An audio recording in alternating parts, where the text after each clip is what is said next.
Hello, beautiful soul. I'm Aurora, and welcome to Twin Flame Journey, a space where we explore the deeper meaning behind soul connections, divine timing, and the path that leads two hearts back to union. If you've been feeling the signs, you're in the right place. The day she stopped trying to be understood, something inside him became impossible to ignore.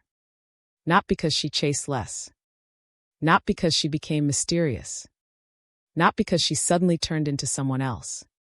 But because the emotional noise he'd been using to avoid himself disappeared.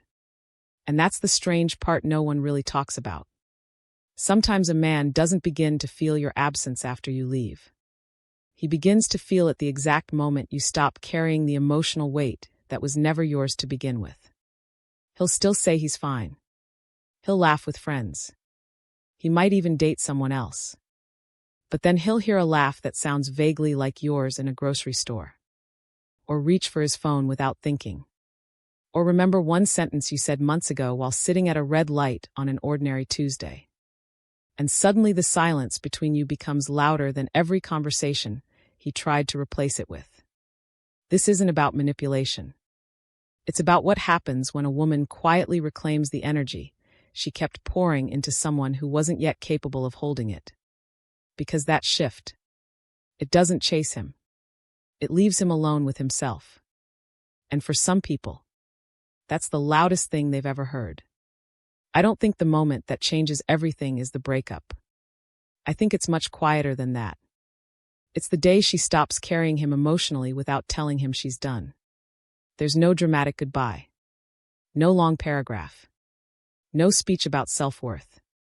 She just gets tired in a way sleep can't fix. And somehow, he doesn't notice at first. Actually, no, that's not completely true. His body notices. His mind just keeps inventing other explanations. Maybe you've seen this happen. Or maybe you've lived it. She still replies. She still smiles. She still asks how his day was. But something invisible has shifted. She's no longer trying to regulate the emotional temperature of the relationship. She's no longer checking whether he's okay before deciding if she's allowed to be okay. And if you've never been the person doing that, you probably don't even realize how much work it is. Because emotional carrying doesn't look dramatic. It looks like reading the room before saying what's on your mind. It looks like deleting messages because he seems stressed. It looks like saying, "It's okay," when it actually isn't.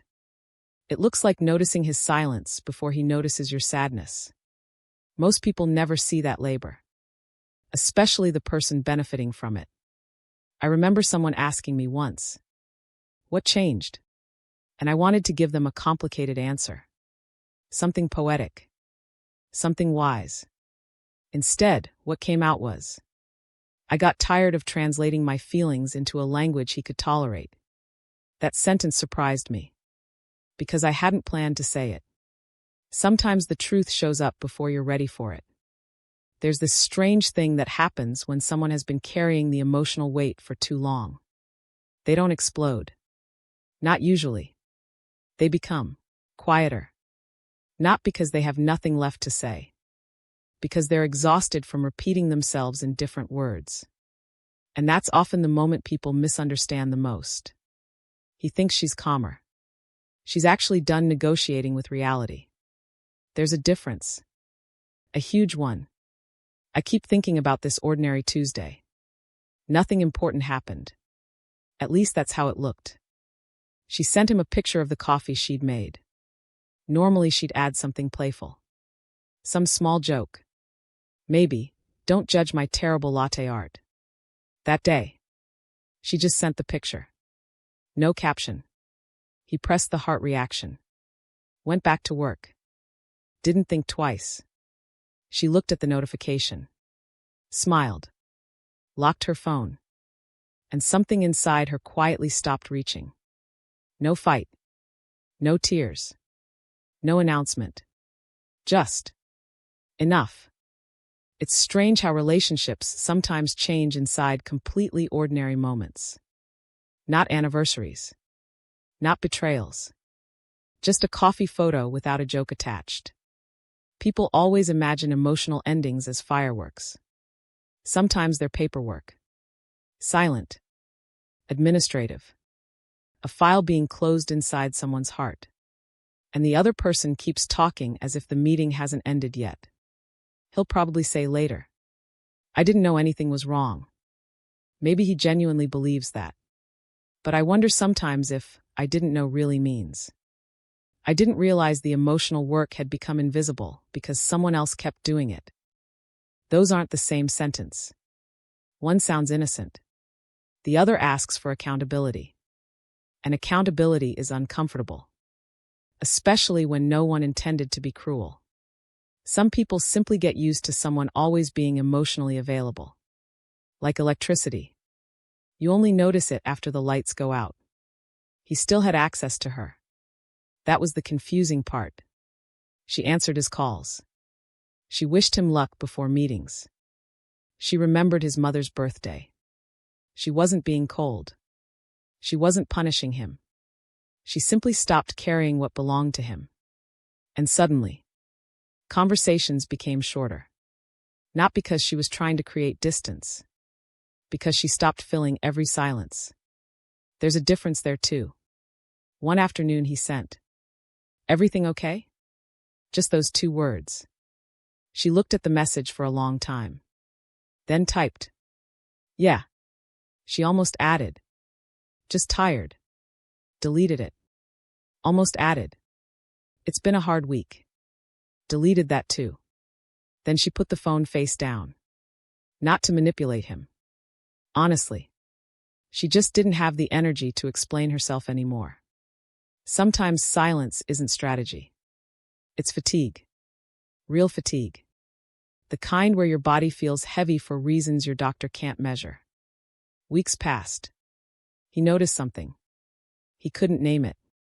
She wasn't asking where he was. She wasn't asking if he got home safely. She wasn't checking whether he'd eaten. At first, he enjoyed it. More freedom. Less pressure. He even joked with a friend. "I think she's finally relaxing." Maybe she was. But not in the way he imagined. She wasn't relaxing into the relationship. She was relaxing her grip on it. Those sound almost identical. They're completely different lives. Here's something that feels embarrassingly human. Sometimes people don't miss love. They miss being emotionally carried. Those aren't the same thing either. Being loved feels beautiful. Being emotionally carried feels convenient. You don't notice someone constantly making emotional adjustments around you until they stop. Then suddenly everything feels harder. The conversations don't flow as easily. The warmth isn't automatic. The reassurance isn't waiting for you before you've even asked. At first it feels like the relationship changed. Sometimes it didn't. Sometimes the unpaid emotional labor simply ended. He began checking his phone more often. Not obsessively. Just slightly more than before. Waiting for the random meme she'd usually send around lunch. It didn't come. He told himself, "She's probably busy." The next day. Nothing again. Still, he didn't text first. Why? Maybe pride. Maybe habit. Maybe he honestly expected things to return to normal. Funny how people expect the person who always repaired the emotional bridge to repair it one more time. And then another. And another. Until one day, there's no bridge left. I imagine him driving home one evening. No music. Traffic barely moving. His phone lights up. Not her. Just a delivery notification. For some reason, that disappoints him more than he expects. He catches himself reaching for the phone anyway. Why? He doesn't know. Or maybe he does. He just isn't ready to admit it. Internal dialogue is strange like that. I don't need constant communication. No. So why did you check? I was just curious. Were you? That I don't know. That last answer. I don't know. It's more honest than people realize. Because emotional awareness doesn't arrive all at once. Sometimes it arrives in tiny cracks. In pauses. In the silence after you've already defended yourself. Meanwhile, she's having a different conversation. Not with him. With herself. I don't think I can keep doing this. You've said that before. I know. So what's different now? I'm actually listening this time. No dramatic soundtrack. No empowering speech. Just one woman standing in her kitchen, washing a plate she'd already washed once because she couldn't remember if she'd cleaned it. Her thoughts somewhere else. Her body finally admitting what her heart had been whispering for months. She couldn't keep carrying two people's emotional lives. Not because she stopped loving him. Sometimes. Because she loved herself just enough to stop disappearing inside someone else's confusion. And here's the uncomfortable part. That quiet shift. That invisible withdrawal of emotional labor. Is often what people call the dark feminine. But I don't think it's dark because it's mysterious. I think it's called dark because the person who depended on her emotional light suddenly has to sit alone in rooms they spent years avoiding inside themselves. No distractions.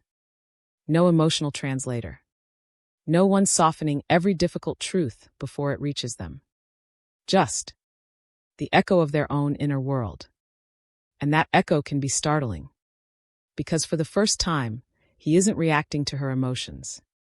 He's meeting his own. Whether he's ready for that is another story entirely. Here's the part that sounds almost selfish. And maybe it is. When she leaves emotionally, he doesn't always miss her first. He misses who he got to be when she was there. I know that sentence can sound harsh. When I first realized it, I wanted to argue with it. No, if he misses her, then he misses her. Maybe. Sometimes. But human beings are strange. We don't only fall in love with people. We fall in love with the version of ourselves that comes alive beside certain people. And when that version disappears, the loss feels personal, even if we don't understand why. He tells himself he's fine. Actually, he tells everyone he's fine. His co-workers ask if he wants to grab drinks after work. Yeah, why not? His brother calls. You good? I'm good. He's convincing enough. Even his laugh sounds normal. Maybe a little louder than usual. Funny how people sometimes laugh harder when they're trying not to think. No one notices.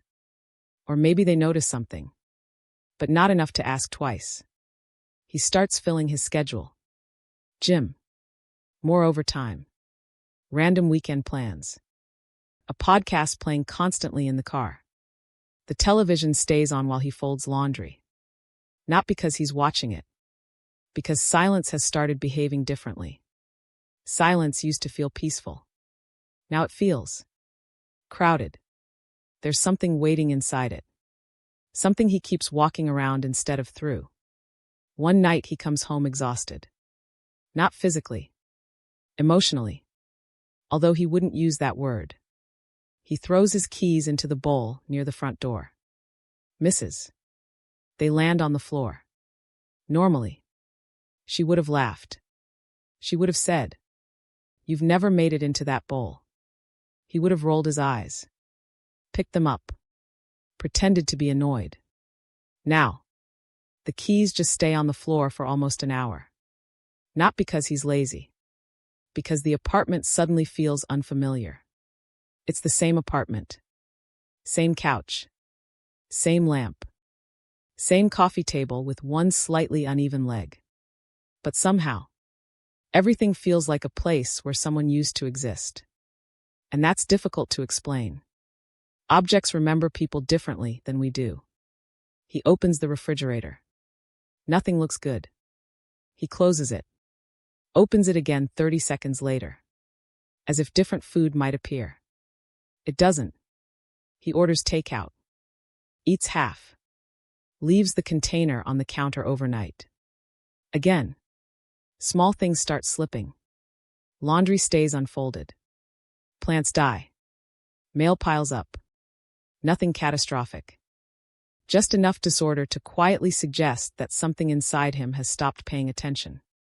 If anyone asked, he'd blame work. Maybe work really is stressful. But stress has a funny habit of borrowing masks. The strange part is, he still doesn't think he misses her. Not exactly. He misses laughing more. He misses feeling lighter. He misses looking forward to telling someone about ridiculous little things. Like seeing a dog wearing rain boots. Or accidentally buying oat milk instead of regular milk. Those tiny moments suddenly have nowhere to go. People underestimate that. Intimacy isn't built on anniversaries. It's built on having one person who understands why a completely ordinary Tuesday became funny. Without that person, life becomes strangely untranslated. Internal dialogue begins. Quiet. Almost embarrassing. I could text her. No. Why not? Because nothing's wrong. Then why are you thinking about texting? I don't know. No. That I don't. And maybe he really doesn't. Not yet. Self-awareness isn't immediate. It's usually late. Late enough to hurt. There's one memory that keeps replaying. Not the vacation. Not the first kiss. Not the big fight. Something smaller. Always something smaller. She's standing in the kitchen wearing one of his oversized sweatshirts. Her hair isn't done. She's reading the back of a cereal box like it's somehow fascinating. She looks up and says, "Why do you always buy the boring cereal?" He shrugs. "You still eat it." I know. So who's really boring? She laughs. Not loudly. Just. That quiet laugh she only had at home. The kind that never appeared around strangers. He doesn't know why this memory keeps returning. It's insignificant. Or at least it should be. But memory doesn't work by importance. It works by emotional fingerprints. And some moments leave fingerprints so small. You don't notice them until years later. He begins noticing people who resemble her. Not actually resemble her. Just. Similar enough to interrupt his day. A woman in a bookstore pushes her hair behind her ear the same way. Someone in line at the grocery store laughs from another aisle. A stranger wears the same perfume. For half a second. His body reacts before logic does. His head turns. His chest tightens. Then reality catches up. Not her. Again. The body is always a little faster than pride. One Saturday morning he wakes up before his alarm. He reaches for his phone automatically. Nothing. No message. No missed call. He scrolls through social media. Stops on her profile. Doesn't open it. Keeps scrolling. Then scrolls back. Looks at her profile picture for maybe 3 seconds. Locks the phone. Puts it down. Picks it back up. We've all done ridiculous things with our phones. Pretending not to look while absolutely looking. As if the algorithm doesn't already know exactly what we're searching for. He doesn't like any posts. Doesn't watch every story. He tells himself, "I'm not that guy." Maybe not. But he memorizes the date of her newest photo anyway. Human beings are full of contradictions. There's another uncomfortable truth. He begins missing the way she saw him. Not because she idealized him. Actually, she didn't. She saw his impatience. His defensiveness. The way he'd shut down during difficult conversations. She noticed all of it. But somehow, she still looked at him as if there were more to him than his worst moments. That's rarer than people realize.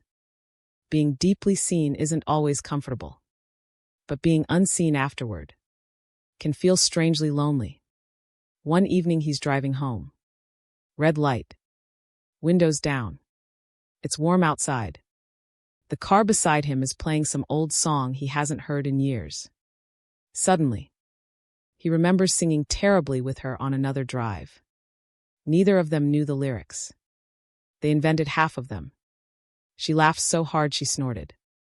She covered her face immediately afterward. Oh my God! Did I actually do that? He teased her about it for weeks. Now, he smiles at the memory. Then the smile disappears almost immediately. Because memories don't ask permission before becoming grief. He starts wondering things he'd never wondered before. Was she pretending to be happier than she was? Did I actually listen? Did she stop talking? Or did I stop hearing? Those questions don't arrive dramatically. Usually they arrive while brushing your teeth, or waiting for coffee to brew, or standing in the shower staring at absolutely nothing. Insight rarely schedules itself. Then comes denial again. I wasn't that bad. No. I did love her. Probably. So why does this feel unfinished? No answer. Just the sound of the refrigerator humming in the kitchen. Sometimes that's all you get. Silence answering questions silence created. Meanwhile, she's changing too. But not in the way he imagines. He thinks she's finally moving on effortlessly. He imagines she's happier every day. Life isn't usually that clean. Some mornings she still reaches for her phone before remembering. Some nights she still almost sends him something funny. A picture of a crooked cloud. A dog wearing sunglasses. A song she'd know he'd like. Then she catches herself. Not dramatically. Just, oh. And she keeps walking. Healing isn't forgetting. Sometimes it's remembering. And choosing not to reopen the wound. There's something people rarely admit. The first thing we mourn isn't always the person. Sometimes it's the future version of ourselves that quietly disappeared with them. He misses feeling generous, patient, playful. She misses feeling emotionally safe enough to soften. Neither of them says that out loud. Instead, people say, "We just grew apart." Maybe. But that's a sentence with very little texture. The truth usually has more wrinkles than that. Late one night, he finally opens their old messages. Not to text. Just to read. He scrolls back months. Maybe years. He notices something uncomfortable. She asked questions. Lots of them. How did your meeting go? Did you make it home? How's your dad doing? Are you eating enough? Did you sleep? He answered most of them. Briefly. Sometimes thoughtfully. Sometimes not. Then he notices another pattern. She slowly stopped asking. Not all at once. One question disappeared. Then another. Then another. Until eventually, there were no more emotional invitations left. He stares at the screen. For a long time. His thumb hovers over the keyboard. He types. I've been thinking about you. Deletes it. Types again. I hope you're okay. Deletes that too. Another attempt. I don't even know why I'm writing this. Delete. Delete. Delete. The blank message box somehow says more than the words ever could. Internal dialogue returns. You should leave her alone. I know. So why are you still here? Because I finally understand what I lost. Do you? No. I understand what I lost inside myself. And maybe that's where missing someone truly begins. Not with loneliness. Not with regret. But with the quiet realization that somewhere along the way, the person who believed you could become more than your fears stopped standing beside you. And now, without realizing it, you're searching for that version of yourself in every ordinary day. The cruel part is this. You don't find him immediately. Because he was never living inside her. She simply made it feel safe enough for him to come out. And now, standing alone in the silence he once insisted he needed, he has to decide whether he's willing to become that man without her holding the door open. People misunderstand the dark feminine all the time. They imagine a woman who becomes colder, harder, more mysterious. Someone who plays games, withholds affection, disappears to make someone chase her. But I don't think that's what shakes him. Not really. Because manipulation is loud. It wants to be noticed. It keeps looking over its shoulder to see if it's working. Real emotional detachment doesn't do that. It doesn't check. It doesn't calculate. It doesn't perform. It simply stops participating in what no longer feels healthy. And from the outside, those two things can look almost identical, until you stay long enough to notice the difference. The woman who is playing a game still needs a reaction. The woman who has reclaimed herself doesn't. That's why her energy feels different. Not because she's trying to become powerful. Because she's finally stopped organizing her entire emotional world around someone else's readiness to grow. That shift is subtle. But if you've ever experienced it, you know it changes everything. There used to be a rhythm between them. He withdrew. She reached. He became quiet. She asked what was wrong. He needed space. She tried to understand. He became distant.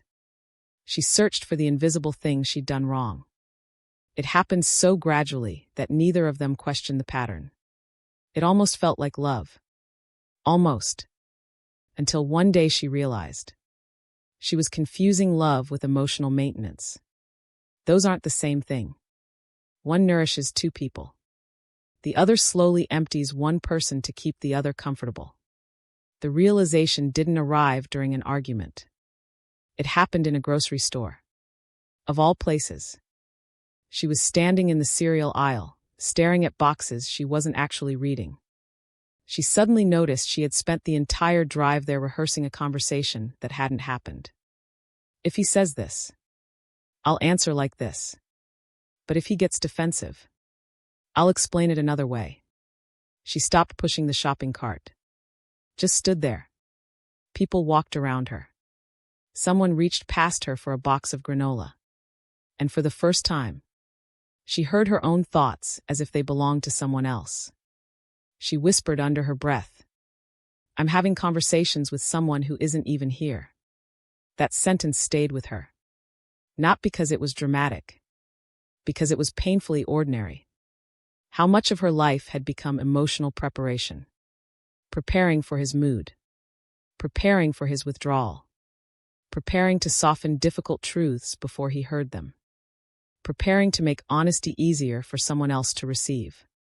She suddenly felt tired. Not physically. Existentially. That's when something shifted. Not overnight.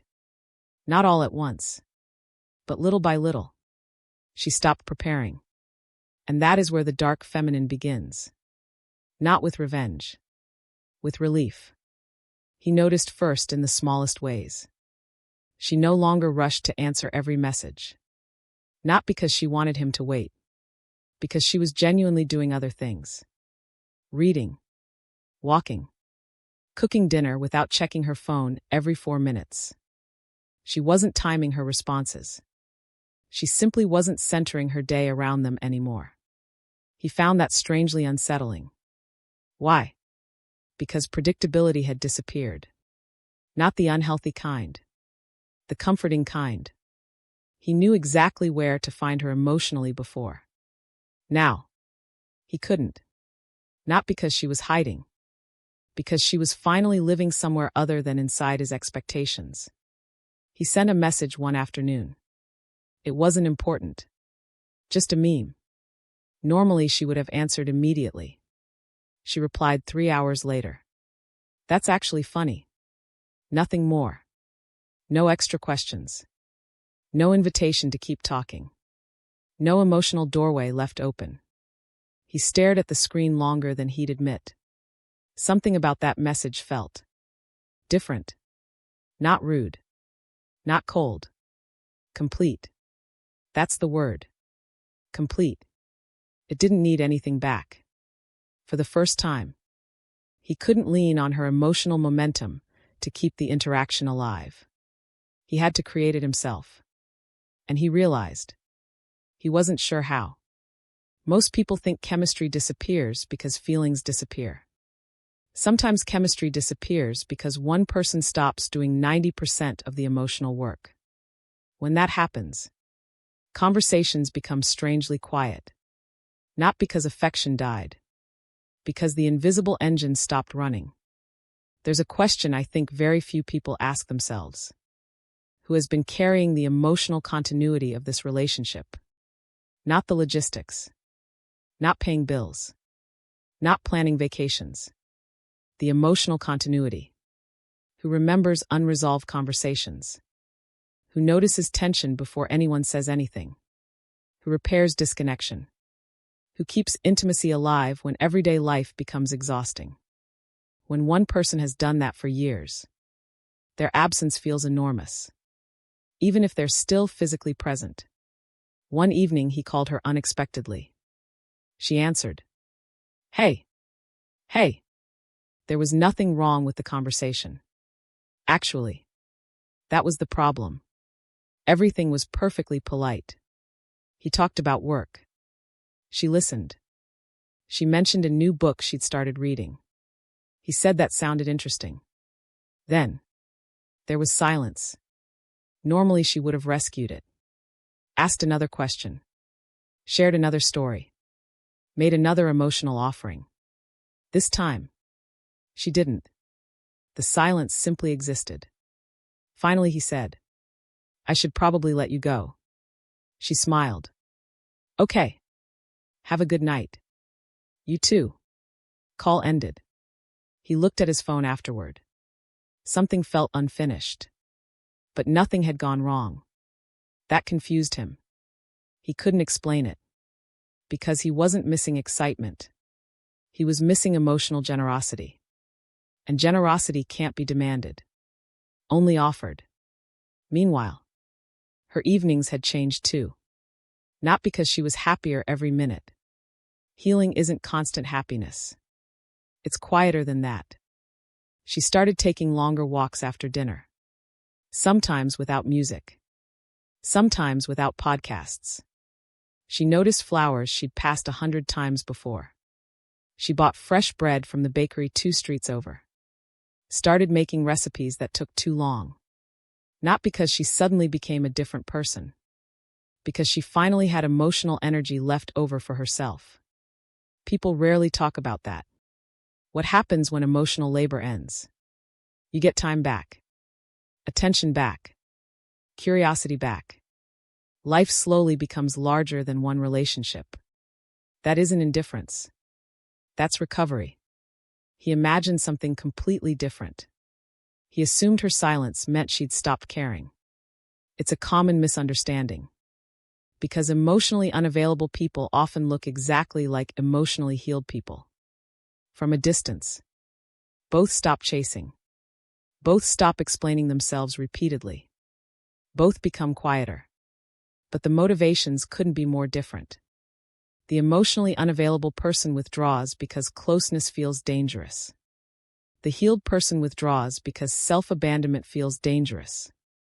Those are opposite directions that happen to look the same from far away.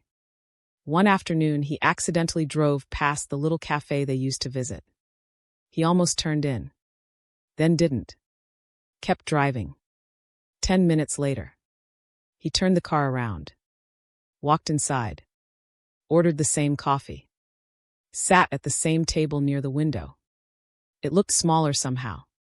He remembered her pointing at people walking dogs outside and inventing ridiculous stories about them. That golden retriever definitely pays taxes. What? Look at him. He looks responsible. He laughed out loud, remembering it. The woman at the next table glanced over. He suddenly felt embarrassed. Not because he laughed. Because he laughed alone. Memory has strange timing. He began asking himself harder questions. Did she really change? Or did I finally notice who she was becoming after she stopped adjusting herself for me? That question lingered.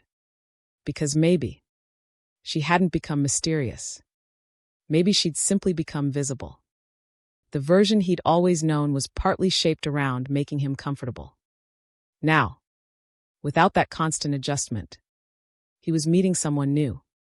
Someone who had probably existed all along. There's another uncomfortable truth. When a woman stops negotiating with dysfunction, the man often mistakes it for rejection. because dysfunction had become the language of connection. Withdrawal. Repair. Withdrawal. Repair. Distance. Reassurance. Repeat. When she steps out of that cycle, he feels abandoned. But sometimes, she didn't leave the relationship. She left the cycle. There's a difference. A painful one. Late one night, he found himself replaying one particular argument. Not the words. The expression on her face. She wasn't angry. She looked tired. Back then he interpreted it as emotional intensity. Now he saw something else. Resignation. Not giving up on him. Giving up on convincing someone to hear what she'd already explained 100 different ways. Perspective changes memories. Sometimes years later, internal dialogue returned. I wish she'd just told me. Didn't she? I mean, clearly. How many different ways does someone have to say the same thing before you call it clear? That silence hurt. Because somewhere inside himself, he knew the answer. She hadn't failed to communicate. He had only been listening for urgency, not consistency. People often ignore whispers until they become screams.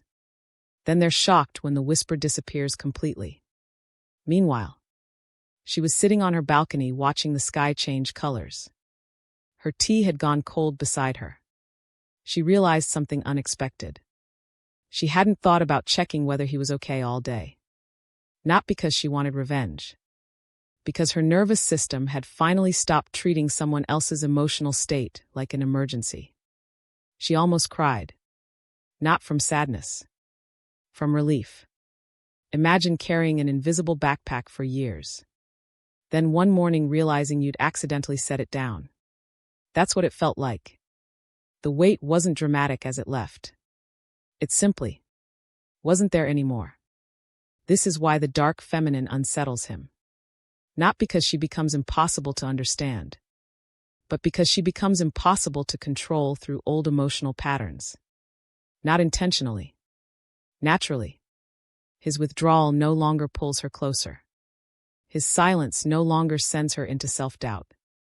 His inconsistency no longer determines the emotional weather of her day. She isn't resisting him.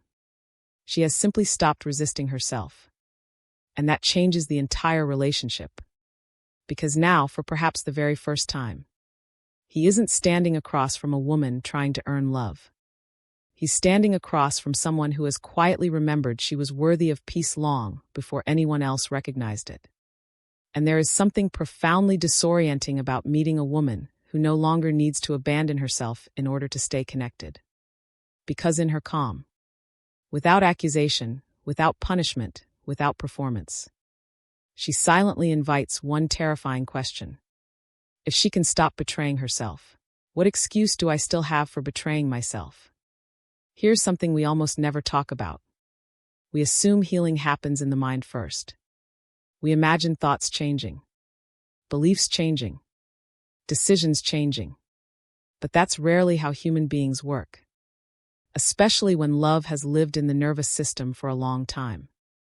The body notices long before the mind is willing to admit anything.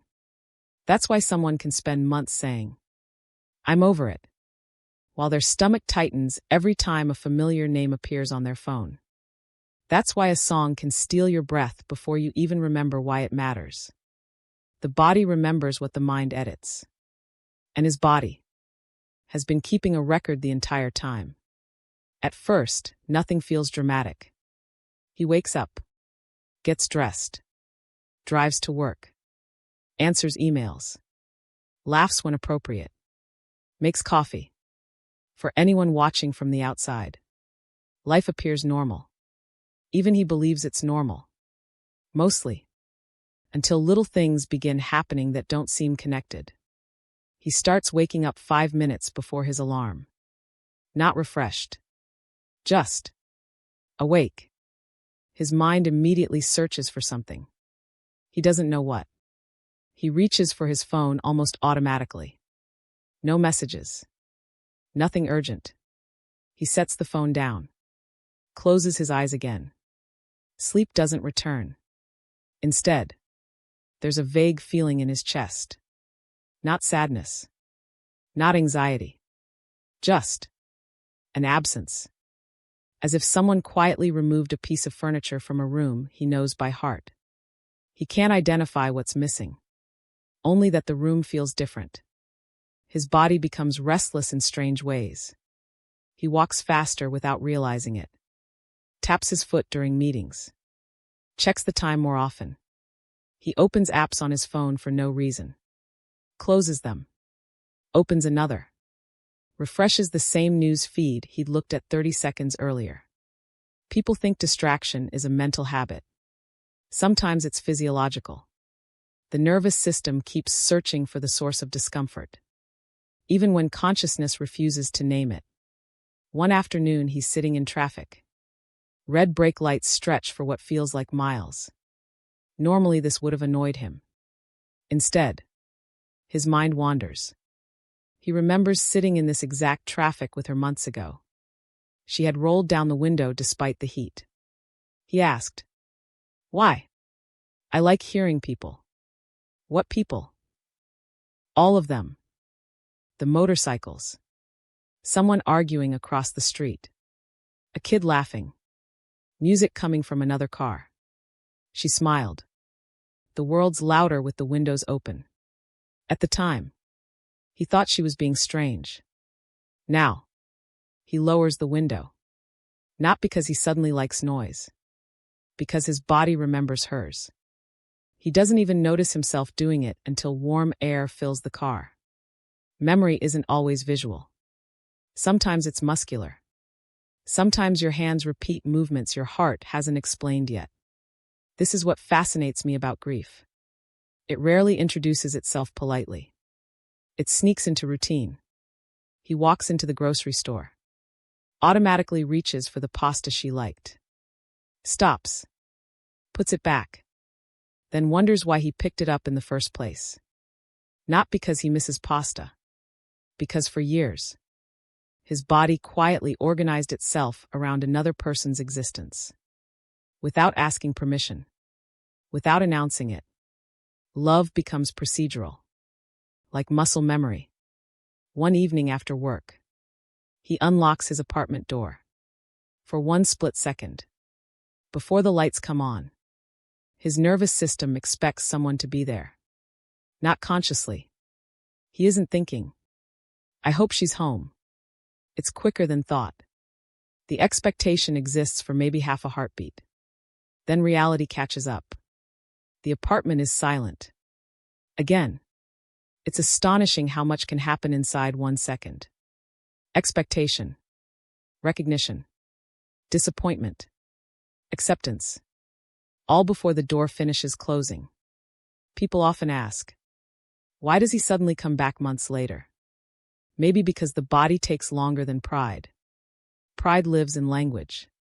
The body doesn't. The body only asks, where is the person who used to regulate safety? That's a completely different question.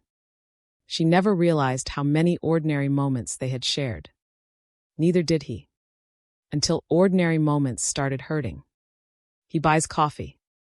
The barista accidentally spells his name wrong. She used to laugh every single time. He almost takes a picture to send her. His hand literally reaches toward his pocket. Then freezes. The realization arrives. There's no one to send it to anymore. Not because no one exists. Because there's no one who would understand why this specific mistake is funny. Tiny losses accumulate. People think heartbreak comes from one enormous event. Often, it comes from 10,000 microscopic interruptions. His appetite changes. Not dramatically. Just enough. Some days he forgets to eat lunch. Other days he orders far too much food. Neither choice satisfies him. His coworkers notice. You eating all that? He shrugs. I skipped breakfast. Maybe he did. Maybe he didn't. The body has strange ways of asking for comfort when it can't ask for connection. He starts going to the gym more often. At first it helps. His thoughts quiet down while lifting weights. His breathing becomes steady. His muscles burn. 4:45 minutes. Everything feels manageable. Then he leaves. Walks into the parking lot. Checks his phone. Nothing. The silence returns immediately. Exercise solved tension. Not longing. Those aren't the same thing. Meanwhile, she notices changes inside herself too. Her shoulders don't stay tense all day anymore. She no longer jumps every time her phone vibrates. She isn't constantly scanning conversations for hidden emotional danger. It's subtle. One afternoon, a friend asks, "You seem different." She laughs. "Do I? I don't know. You just seem calmer." She almost answers, "I'm finally sleeping." But that's not entirely true. She still has difficult nights. The difference isn't sleep. The difference is vigilance.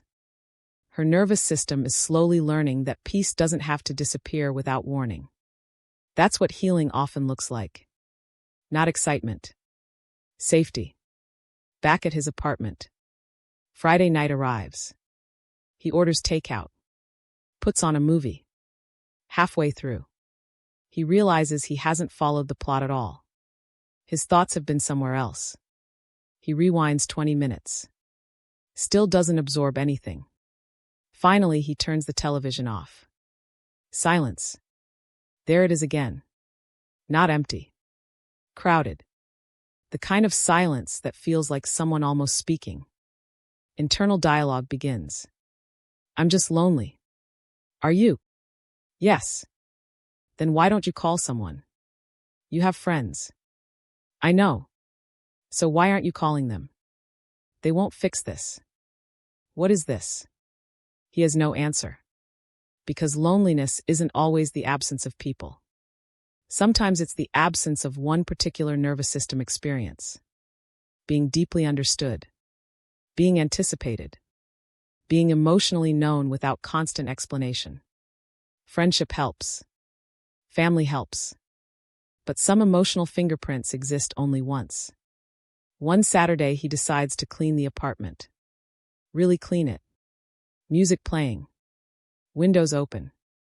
Vacuum running. He finds an old grocery receipt tucked inside a cookbook. 2 years old. Milk. Bread. Lemons. Dark chocolate. Her favorite tea. He stares at that receipt for an embarrassingly long time. Anyone else would have thrown it away immediately. Instead, his thumb traces the faded ink. How can ordinary paper become sacred? Because memory isn't logical. It's sensory. It remembers textures, smells, handwriting, receipts, sweatshirts, coffee cups with lipstick stains that disappeared months ago. He finally throws the receipt away. 5 minutes later, he opens the trash can, looks at it again, laughs at himself. Seriously? He shakes his head, closes the lid, leaves it there this time. Progress often looks ridiculous from the outside. The body has another habit. It keeps searching for unfinished patterns. One evening, he's walking through the neighborhood. Without thinking, he takes the route they always walked together. Halfway through, he realizes, "I didn't even choose this." His feet did. The body prefers familiarity. Even painful familiarity. That's why leaving unhealthy relationships can feel physically disorienting. You're not only changing emotions, you're changing neurological maps built over years. She experiences something similar. One Sunday morning, she instinctively reaches for 2 coffee mugs. Stops. Smiles softly. Puts one back. There's sadness in the moment. But no panic. That difference matters. She isn't trying to erase history. She's simply allowing reality to become reality. Without arguing with it. Months ago, both of them believed love lived mostly in words. "I love you. I miss you. I need you." Now they're discovering something quieter. Love also lives in routine. who you text when something funny happens, which side of the bed feels natural, how your breathing changes beside another body, what time you usually eat dinner, the route home from work, the songs you skip because someone else hated them. These things don't disappear because a relationship ends. The nervous system has no delete button, only repetition. Eventually, new experiences overwrite old expectations. But they never erase them completely. One rainy afternoon, he walks past a bookstore. He almost keeps going. Then something pulls him inside. Not consciously. Just curiosity. He wanders without purpose. Eventually, he finds himself standing in front of a shelf filled with books she'd probably recommend. Psychology. Poetry. Memoirs. He smiles. Not painfully this time. Just gently. He picks one up. Reads the first page. Buys it. On the walk home, he realizes something. This is the first thing he's done because it genuinely interested him, instead of because it reminded him of losing her. The distinction is tiny, but enormous. Maybe healing starts there. Not when the memories disappear. When life slowly becomes interesting again. That night he sits in bed reading.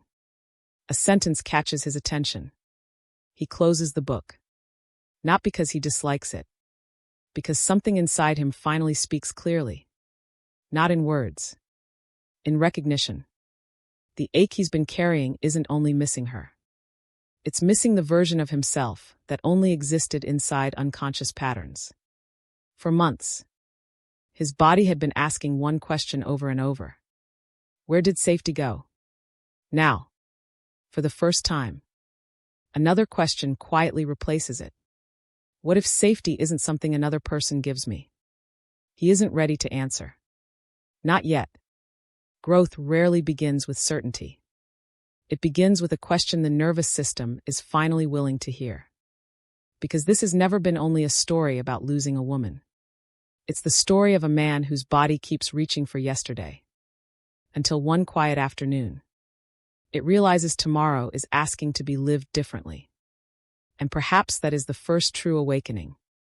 Not when he stops remembering her, but when his body finally stops searching for the life that no longer exists, and slowly begins making room for the one that still can. There comes a point in almost every meaningful separation when something unexpected happens. The pain stops behaving the way he expected. At first, he thought the hardest part would be missing her. He assumed that time would gradually erase the longing. That if he stayed busy long enough, worked hard enough, dated someone else, traveled, filled every empty hour, eventually the ache would disappear. Instead, something stranger began happening. The ache changed shape. It stopped pointing toward her. And slowly, almost unwillingly, it began pointing back toward him. That was the moment his old defenses started collapsing. Not because someone confronted him. Because there was finally no one left protecting him from himself. For years, his emotional defenses had worked surprisingly well. Not perfectly, but well enough. When conflict appeared, he withdrew. When conversations became uncomfortable, he became logical. When emotions felt overwhelming, he distracted himself. When guilt surfaced, he found reasons.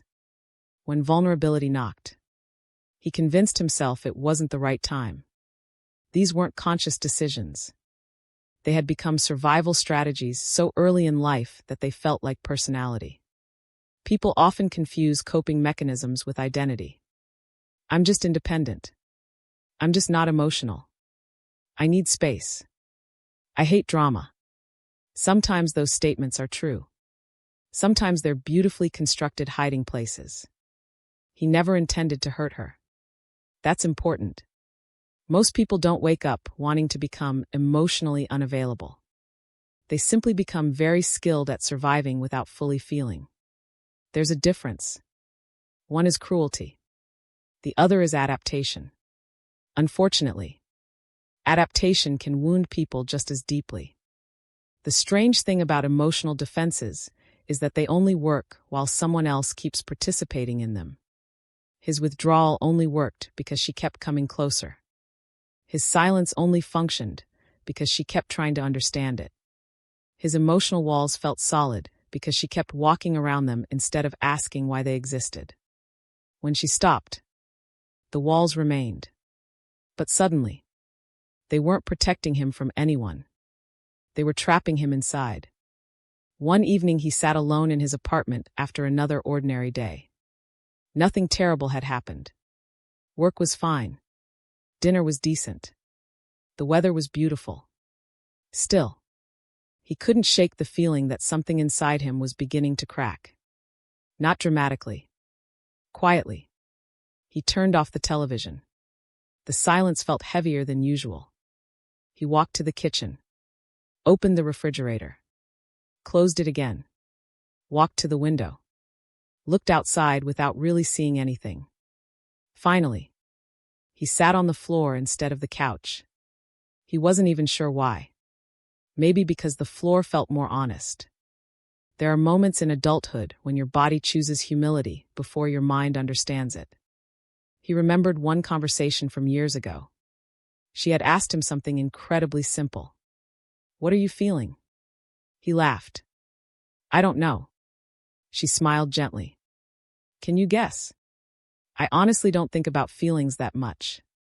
She looked at him for a long moment. Then she said something he barely noticed back then.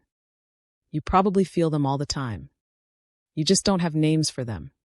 At the time, he dismissed it. Now, sitting alone on the floor, those words returned. Because suddenly he realized she had never been asking impossible questions. She had been asking questions he had never learned how to answer. Children aren't born emotionally unavailable. They become emotionally efficient. They learn which feelings receive comfort and which feelings receive rejection. Some boys discover very early that fear earns ridicule. Sadness creates discomfort. Confusion gets ignored. So they learn another language. Competence, achievement, humor, silence, strength. Not because those things are bad, because they feel safer. By adulthood, the original emotional vocabulary has almost disappeared. Not gone. Buried. He had built an entire life around functioning. He paid bills, showed up to work, helped friends move apartments, remembered birthdays, fixed broken shelves, solved problems. People described him as dependable, responsible, calm. No one knew how often he confused usefulness with intimacy. He didn't know either. Until now. The collapse didn't happen because she left. It happened because the role he'd been playing no longer worked. He couldn't solve this. He couldn't outwork it. He couldn't optimize it. There was no spreadsheet for grief. No productivity system for regret. No promotion that could replace emotional honesty. For the first time, competence offered absolutely no protection. Meanwhile, she wasn't thinking about defenses anymore. She had spent enough years trying to understand them. Now she was learning something else. Boundaries. The difference seems small. It isn't. Boundaries don't ask another person to change. They simply decide what your own nervous system will continue participating in. That realization changed her life. Not overnight, but steadily. She stopped explaining herself 5 different ways. Stopped apologizing for emotions that weren't wrong. Stopped convincing people she deserved consistency. She wasn't becoming harder. She was becoming clearer. One Saturday morning, he called his older brother. They rarely talked about anything personal. Mostly sports. Work. Their parents. The usual safe territory. After 15 minutes, there was an awkward silence. Then, almost accidentally, he asked, "Do you ever feel like you don't actually know how to talk about yourself?" His brother laughed. What brought that on? I don't know. Another pause. Then something unexpected happened. His brother answered quietly. All the time. Neither of them spoke for several seconds. That silence felt different. Not uncomfortable. Shared. His brother continued. Dad never really talked either. No. I guess we learned that somewhere. Yeah. It wasn't a breakthrough. It wasn't therapy. No one cried. But for the first time, he understood something important. His defenses hadn't appeared from nowhere. They had history. And history deserves understanding. Not excuses. Understanding. There's a difference. Sometimes people become so focused on blaming themselves. They never become curious about themselves. Curiosity heals more than shame ever will. Shame says, "What's wrong with me?" Curiosity asks, "What happened to me?" Only one of those questions creates movement. Later that week, he found an old voicemail she had left years before. He almost deleted it. Instead, he listened. It wasn't romantic. She was reminding him to buy tomatoes because he'd forgotten them 3 days in a row. She laughed halfway through. You'd lose your own head if it wasn't attached. He smiled. Then, without warning, he cried. Not loudly. Not dramatically. Just quietly. The kind of crying that surprises you. Because it isn't about tomatoes. It's about hearing a version of yourself that no longer exists. Someone who was known in tiny, ordinary ways. Someone whose absent-mindedness had become part of another person's daily affection. Grief often hides inside completely ordinary recordings. Afterward, he asked himself another difficult question. Why had hearing her voice affected him so deeply? Was it because he wanted her back? Maybe. Partly. But something else was happening. Her voice reminded him of a version of himself that had once been emotionally reachable. Back then, he hadn't realized how often she'd invited him into deeper conversations. Now he could hear the invitations. Every one of them. The pauses. The gentle questions. The opportunities he'd answered with jokes. Or logic. Or, I'm just tired. How many times had "I'm tired" actually meant? I'm overwhelmed and I don't know how to tell you. Internal dialogue became unavoidable. I wasn't trying to shut her out. I know. I loved her. I know. So why couldn't I let her in? That question echoed through the apartment. No answer came. Not immediately. Some questions need weeks. Months. Sometimes years. One afternoon, he was walking through a park when he noticed a father teaching his young son how to ride a bicycle. The boy fell. Looked embarrassed. Immediately apologized. I'm sorry. The father knelt beside him. What are you sorry for? I fell. You don't have to apologize for falling. The father smiled. You only have to get back up. The little boy nodded. They tried again. The scene lasted maybe 2 minutes. Yet it stayed with him all day. Because something inside him whispered, what if someone had spoken to me like that? How many emotional habits begin with believing mistakes make us less lovable? Healing has an uncomfortable stage that few people discuss. You stop blaming your former partner. But you aren't ready to forgive yourself yet. You exist somewhere in between. Aware enough to see the damage. Not gentle enough to hold it. That middle place feels brutal. Every memory becomes evidence. Every conversation becomes another opportunity you missed. It's easy to drown there. Unless something shifts. And eventually, something did. Not because he forced it. Because exhaustion softened him. One evening he stood in front of his bathroom mirror. Looked at his own reflection. Really looked. Not checking his appearance. Looking. He noticed how tired his eyes seemed. How tightly he held his jaw. How rarely he relaxed his shoulders. He suddenly understood something almost painfully simple. He had spent years protecting himself, without ever asking whether he still needed protection. Old survival strategies have expiration dates, but they don't come with labels. If no one questions them, they quietly become prisons. At the same time, she was sitting in a cafe reading alone. The waiter accidentally brought the wrong drink. Months earlier, something so small might have felt like one more disappointment on an already heavy day. Now, she simply smiled. "I think this belongs to another table." The waiter apologized. She laughed. "It's okay." As he walked away, she noticed something. Her peace no longer depended on everything going right. That realization felt revolutionary. Because for so long, she had believed emotional safety depended on another person's consistency. Now, she was discovering something deeper. Sometimes peace begins the moment you stop negotiating with reality.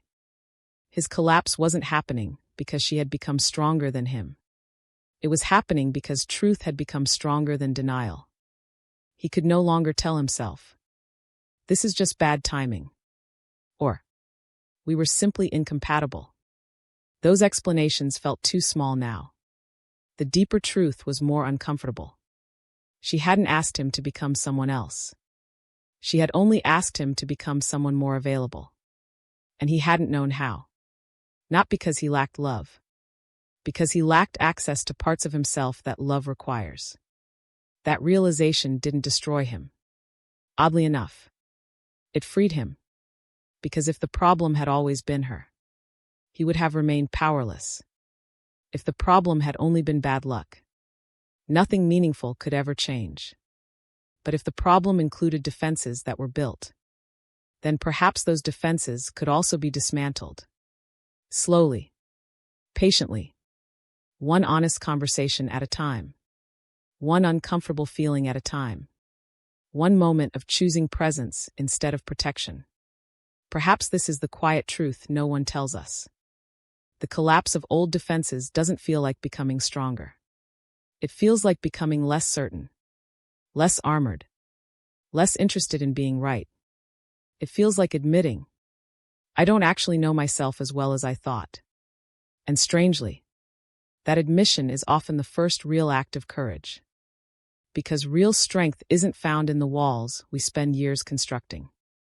It's found in the trembling moment we finally realize those walls have been keeping love out, only because they have been keeping us trapped inside first. One of the greatest misunderstandings about love is this. People assume distance means a lack of feeling. Sometimes it does. But sometimes, distance arrives because the feelings have become too real.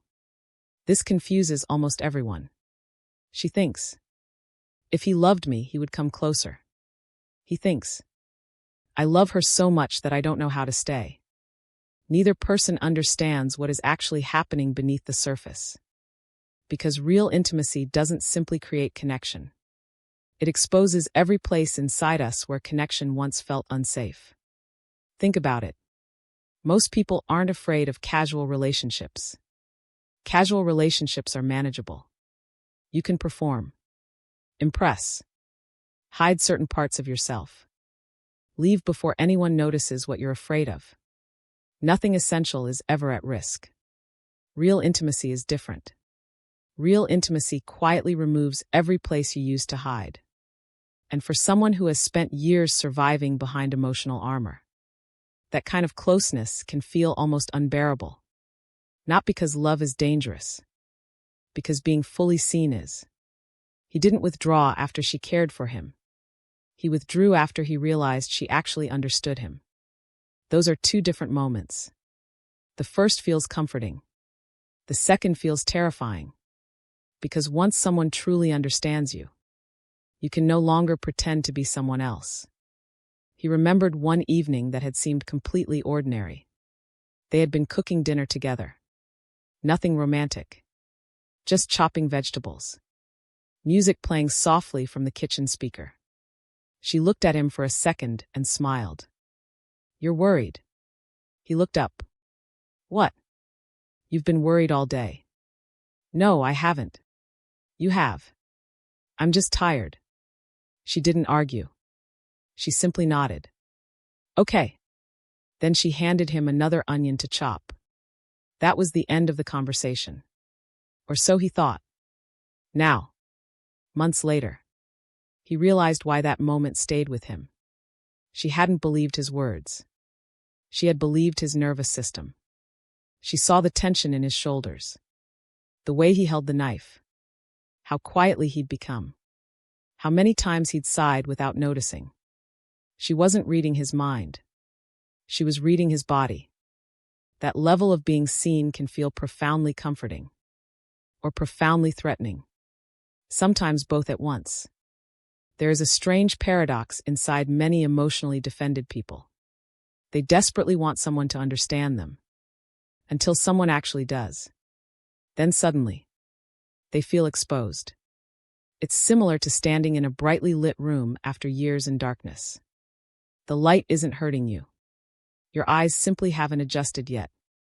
He had always imagined vulnerability as telling someone your deepest secrets. Now he realized vulnerability often looks much smaller. It's letting someone witness your ordinary humanity, your insecurities, your awkward silences, the days when you're not impressive, the moments when you don't know what you're doing. That kind of intimacy asks for something much harder than confession. It asks for consistency. One Saturday afternoon, they had gone furniture shopping. Neither of them enjoyed shopping. Still, they wandered through the store laughing at ridiculously expensive chairs. She sat on one. This feels like sitting on a cloud. It costs 2 months of rent. Then I'll stand. They laughed. Simple. Forgettable. Except it wasn't. Half an hour later, they passed a display bedroom. She casually asked, "What kind of home do you think you'll want someday?" He answered immediately, "I don't know." She smiled.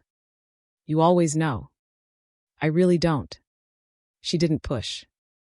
But something shifted inside him. He suddenly felt trapped. Not because she was demanding marriage. Not because she was making plans. She wasn't. She was imagining a future. And without understanding why. His chest tightened. His answers became shorter. His mood changed. By the time they reached the parking lot, he felt strangely irritated. She noticed. "Did I do something?" "No. You seem upset." "I'm fine." She nodded quietly. The conversation ended there. Months later, he replayed that afternoon. Nothing had happened. And yet, everything had happened. The conversation about the future wasn't frightening because of commitment. It was frightening because it made the relationship real. Real relationships create real consequences. If this mattered, he could lose it. If she truly mattered, he could fail her. If she became home, then home could disappear. Sometimes people don't withdraw because they don't care. They withdraw because suddenly they care too much. This doesn't excuse the withdrawal. Understanding isn't permission. But understanding allows healing. When emotional closeness activates old fears, the nervous system rarely says, "I'm afraid of abandonment." Instead it says, "I need space. I'm confused. I've been thinking. I don't know what I want."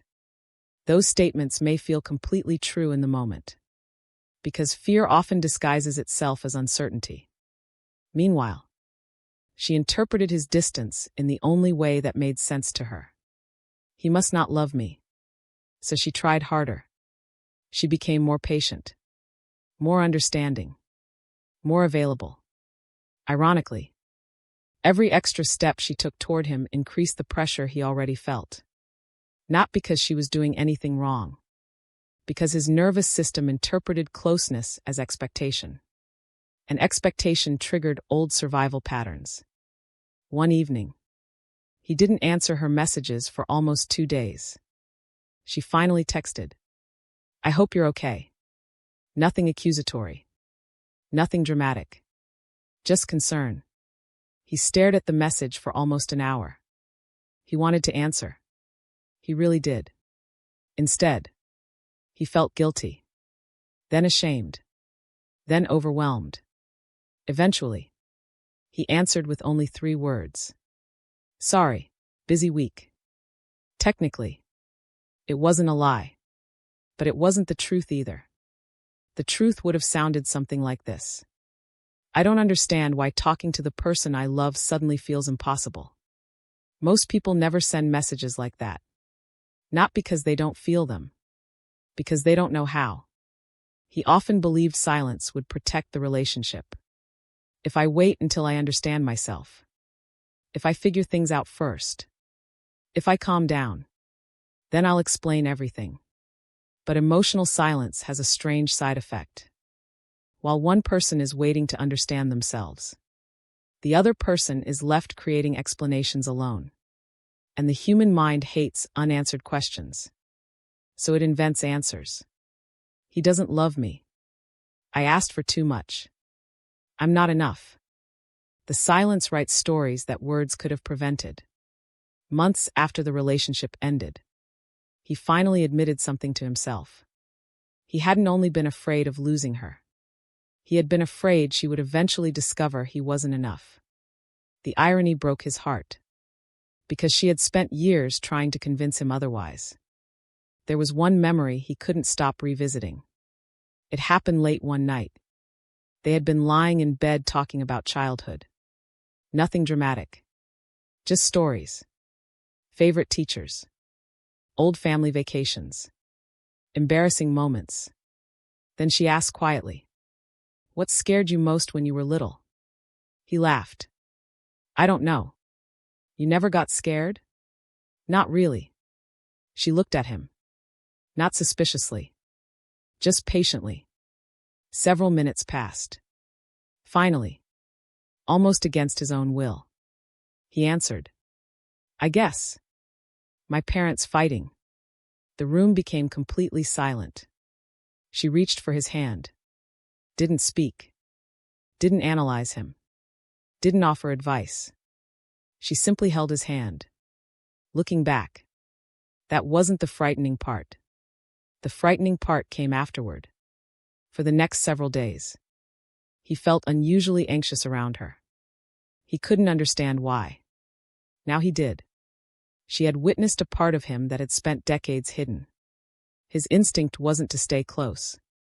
His instinct was to hide again. Because that's what old wounds often teach. Exposure must be followed by retreat. The tragedy is that this pattern creates exactly what the frightened person fears most. He withdraws because he's afraid of abandonment. The withdrawal creates distance. The distance eventually leads to separation. The prophecy fulfills itself. Not because it was inevitable. Because fear quietly became behavior. She eventually stopped chasing. Not to punish him. Because exhaustion finally became louder than hope. There comes a point where love begins asking a painful question. Am I loving this person? Or am I trying to rescue them from themselves? Those aren't the same thing. She realized she couldn't continue answering questions he refused to ask himself. That realization hurt. But it also liberated her. One afternoon, months later, he met an old friend for coffee. Somehow the conversation drifted toward relationships. His friend asked, "So why do you think it ended?" He started giving the familiar answers. Timing. We wanted different things. It just got complicated. His friend listened quietly. Then asked one unexpected question. When did you first start pulling away? He froze. The answer appeared immediately. Long before the breakup. Long before the arguments. Long before the silence.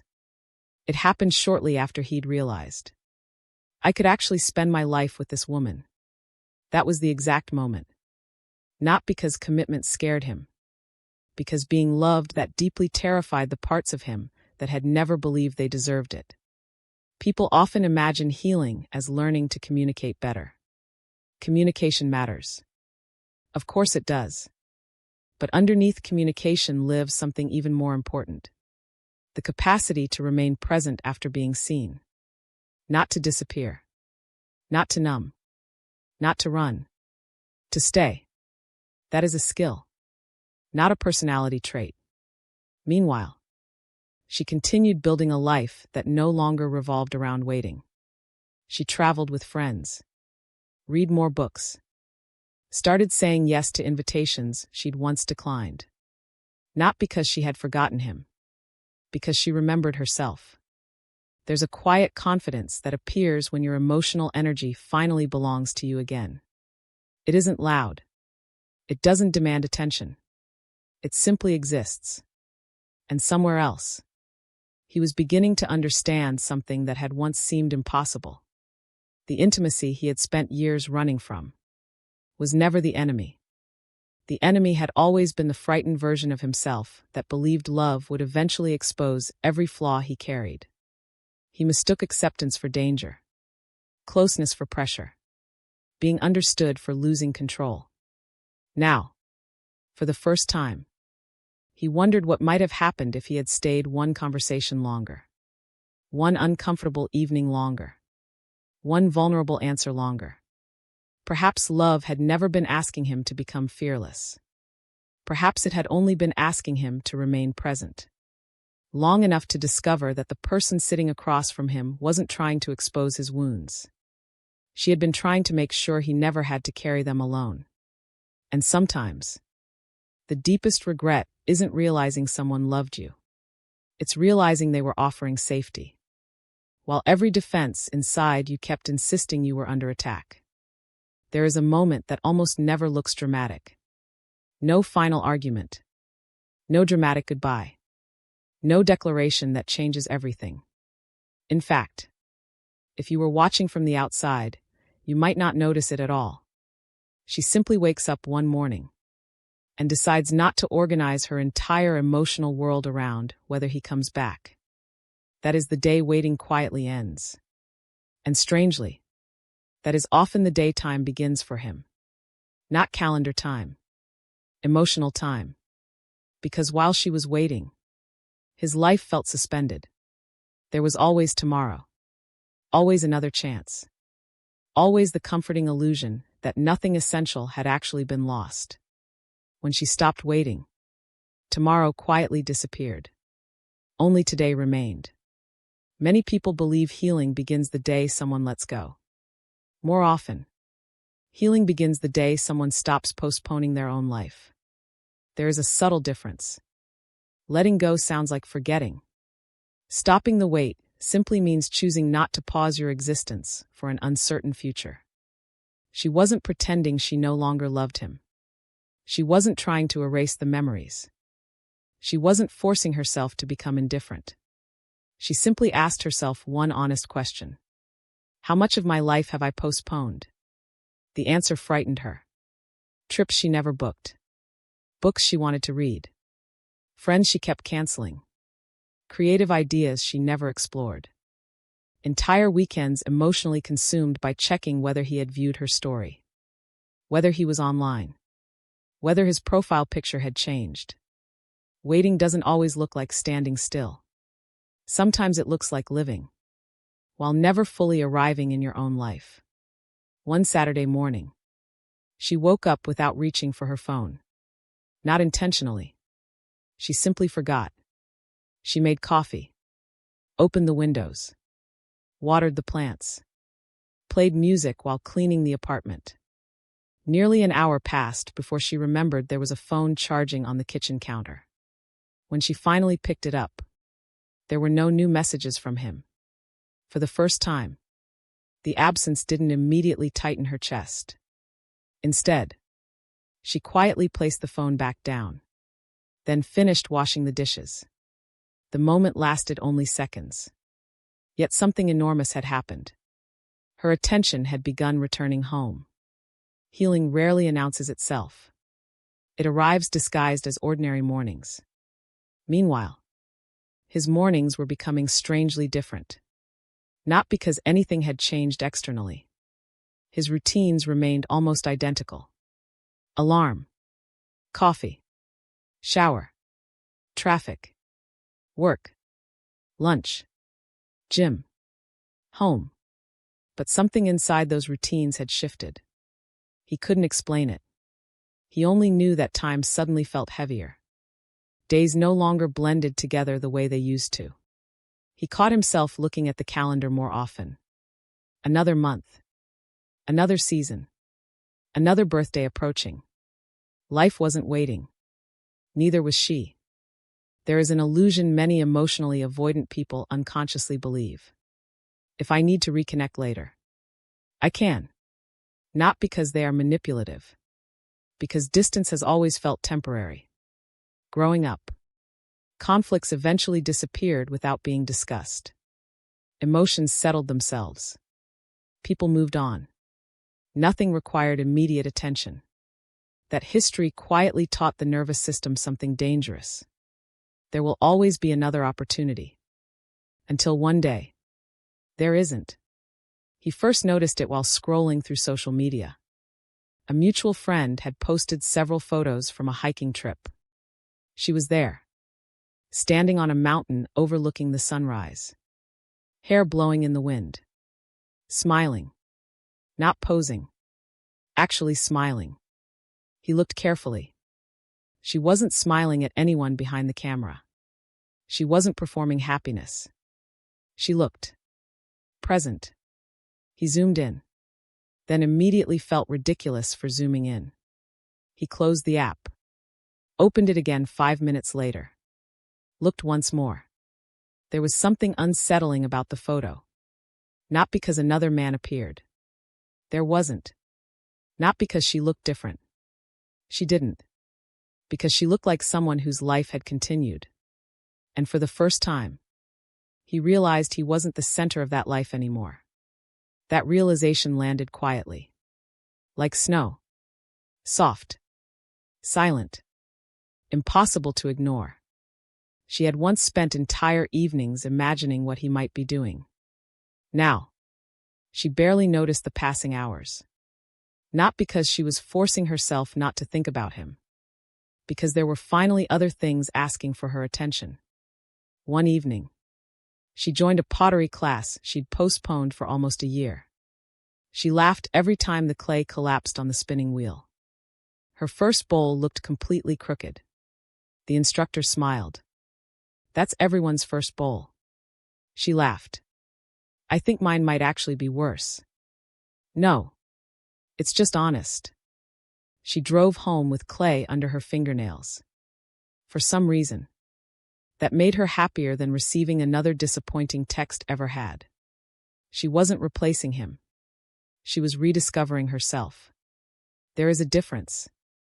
At the same time, he was beginning to notice how many memories lived inside ordinary dates. October. That was when they visited the apple orchard. December. The tiny bookstore where she'd bought him a notebook because he'd mentioned wanting to write more. March. The rainy weekend they stayed inside making pancakes. April. The afternoon she convinced him to take the scenic road home instead of the highway. He hadn't realized memories could attach themselves to entire seasons. Now, the calendar itself felt emotional. Time behaves strangely after loss. For the one who keeps waiting, every day feels endless. For the one who assumes there will always be another chance, months disappear almost unnoticed. Until suddenly, they don't. Suddenly 6 months have passed. Then a year. Then longer. And the realization arrives all at once.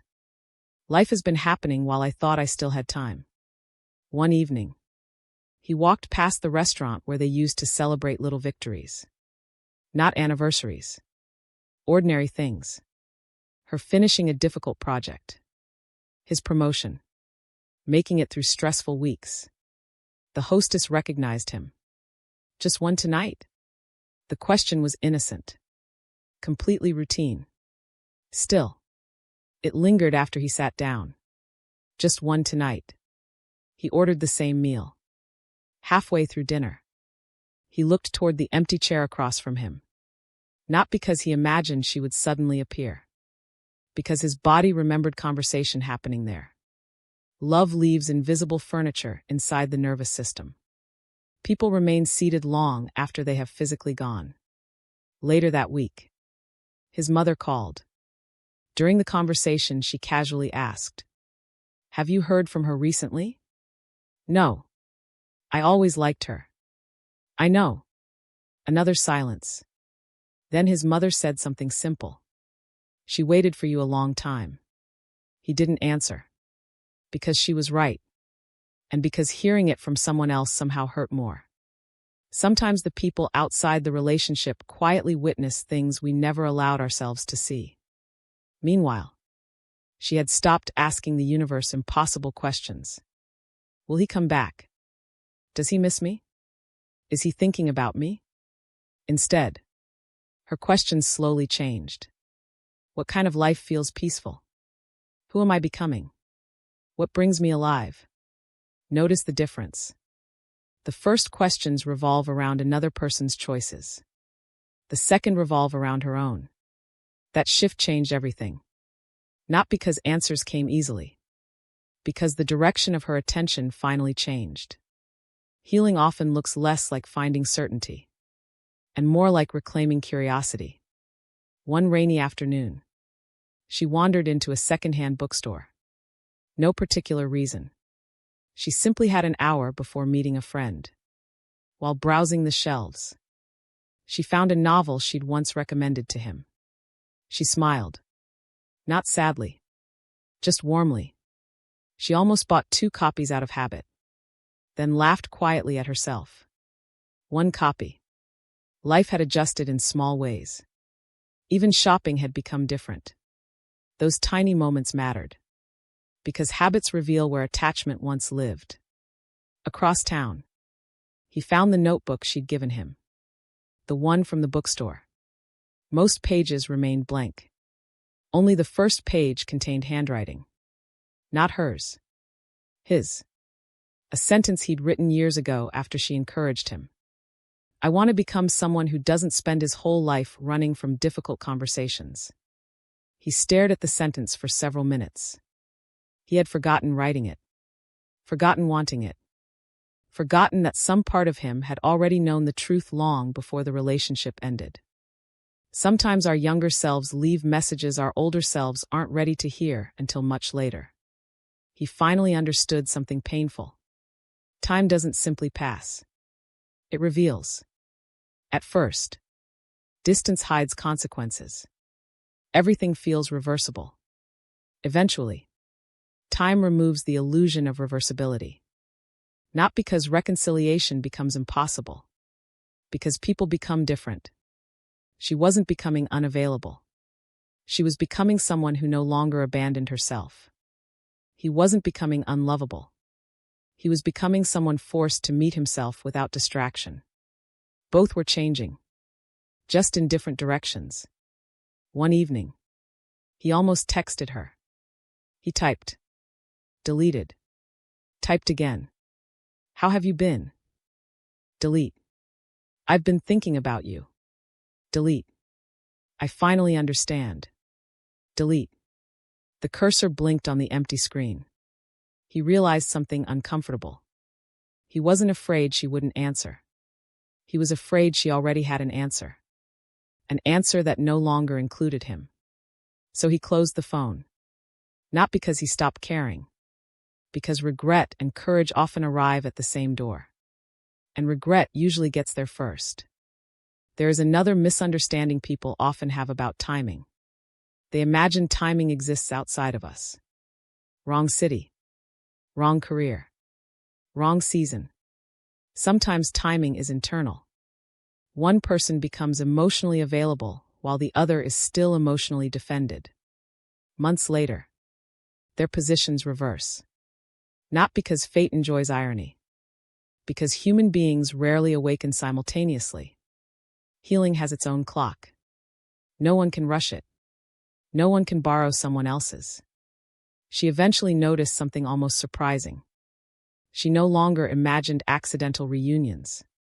For months, she had pictured seeing him at coffee shops, walking toward each other, smiling, finally saying everything left unsaid. Those fantasies quietly disappeared.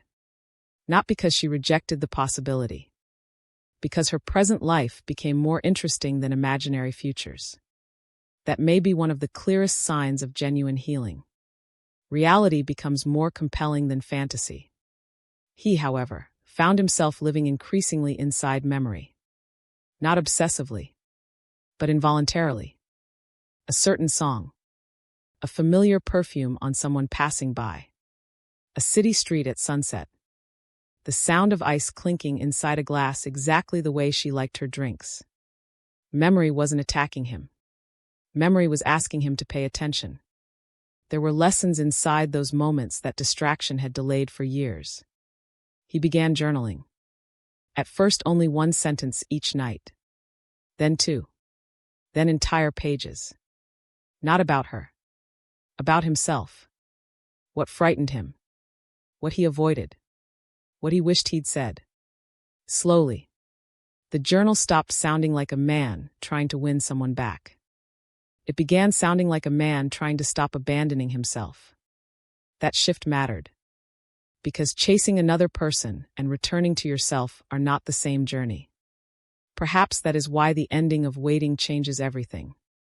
When she stopped waiting, she unknowingly removed the emotional suspension that had allowed him to postpone his own awakening. Her absence no longer asked him, "Will you choose me?" Instead, life quietly began asking, "What are you going to do with the time that is still yours?" And perhaps that is the question every great love eventually leaves behind.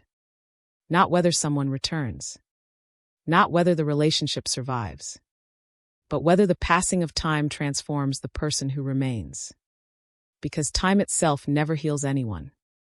Time only removes the distractions. What heals us is what we finally become willing to face.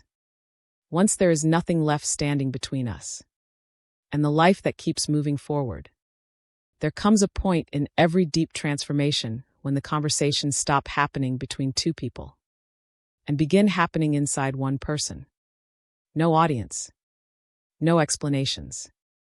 No carefully chosen words designed to protect someone else's feelings. Just silence. And whatever rises inside it. For a long time, he believed loneliness meant the absence of another person.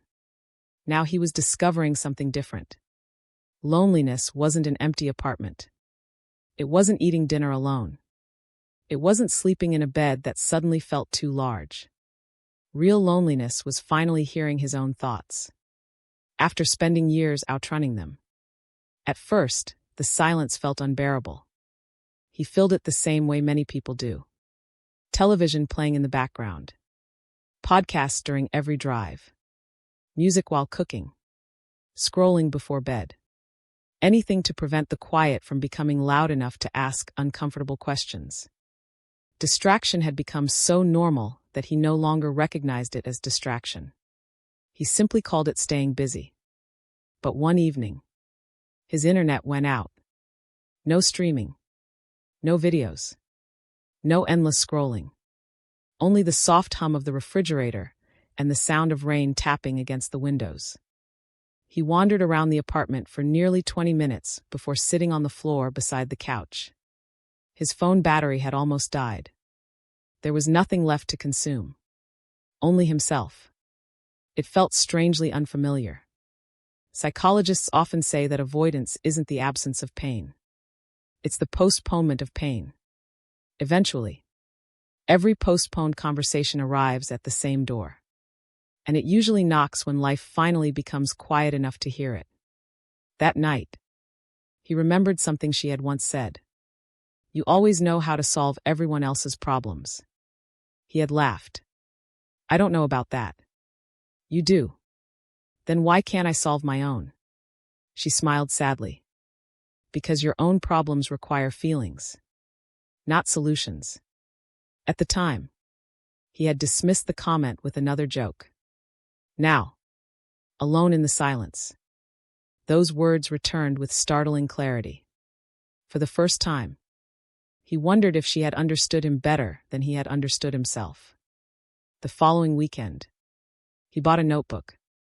Not because he suddenly wanted to become someone who journaled, because he had run out of ways to keep everything trapped inside his head. The first page stayed blank for almost 10 minutes. Finally, he wrote one sentence. What am I actually afraid of? He stared at the words. Nothing came. Then another sentence appeared. Why can't I answer such a simple question? That was the beginning. Not of perfect self-awareness. Of honesty. People imagine healing as discovering beautiful answers. More often, healing begins with finally asking the right questions. Every evening after work, he developed a quiet routine. He made tea, left his phone in another room, opened the notebook. Sometimes he wrote only 3 lines. Sometimes 10 pages. Some entries sounded angry. Others confused.